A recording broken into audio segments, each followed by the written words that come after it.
What's up, guys? This is Tommy. How are you? English and Spanish, which one is more difficult?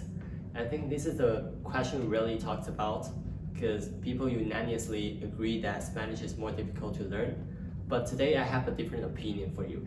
And just for some previous information, I've been learning English for 4 years seriously, ever since I started learning it seriously in my college. It's not like I didn't learn it growing up, but as a Taiwanese, we have like English classes all around our study life, from primary school all the way to college. But I was never a hardworking student, not a rebel, but just language and some other subject, didn't interest me that much. So I never paid really attention to studying this language until my college. That's when I realized the importance of learning this beautiful language. So until now, I would say around 4 years. And for Spanish, I started learning it in last year, so right now it's almost 14 months. So I think it's relatively fair for me to judge these two languages since I didn't grow up speaking them, and I'm learning as an adult by conscious effort. But before we get started, I made another video talking about the same topic in Spanish. So if you're a Spanish speaker, or if you want to learn Spanish, or if you're learning Spanish, that video can be a best video for you to learn. But if you're speaking English, or if you want to learn English, please stay in this video, and we're gonna talk about this. So let's get started. The first reason why English is more difficult is because of the sound, the pronunciation of the letters. For example, appetite,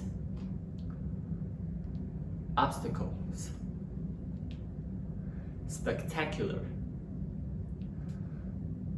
In Spanish, apetito, obstáculo, espectacular. So you notice the letter A in English, they have different sound.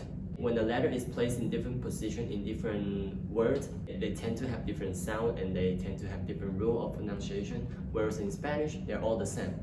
In Spanish, A, E, I, O, U, A siempre es A, and rarely have exception. So, and it really makes a difference, because even right now, when I speak English, or when I say certain words, I still have doubts of my pronunciation, and sometimes I say the word, but I'm not even sure if I'm pronouncing it correctly. So this is the reason number one, the pronunciation. And the second reason is the preposition.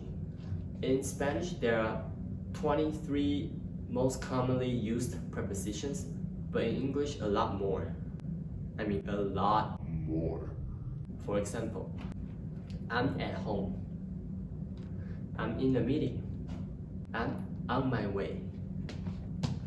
But in Spanish, estoy en casa, estoy en la reunión, estoy en camino. So by the few examples we just mentioned, we can see that English has a lot more variety of its preposition than Spanish. So when I speak Spanish, I really don't have to worry that much about the preposition, since there really isn't that much options for me to use. As far as the direction is concerned, it's usually en, a, sobre, atrás, detrás, and frente. These few options. So my brain gets to focus on other more important aspects, like grammar or pronunciation. And the last reason is the demography of the language, the resource. Not talking about the online resources or the class resources, but the community resources. And of course, it's a lot easier to find people who speak English than people who speak Spanish, but their reaction might be different, because English is the most spoken language in the world. And to be honest, the whole world wants to learn English. And probably most people already speak English. So English native speakers are very used to other people speaking their language, or other people aspiring to learn their language. And given this fact, they are less likely to correct your errors when you make mistake in front of them, because they're used to it. As long as they can still understand you, they may not bother to correct you. But in Spanish, even if you literally only speak a few words, people are gonna be very surprised, and they're gonna be, wow, you speak Spanish, hola, ¿cómo estás? And they're gonna be very passionate to correct you, and they're gonna do everything they can to help you.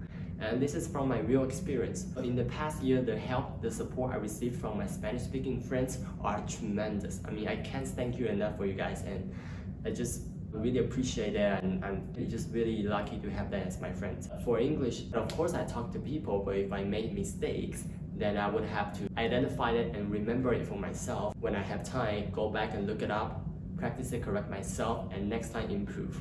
I mean, it's a different process, and it really makes a difference to have people correct you.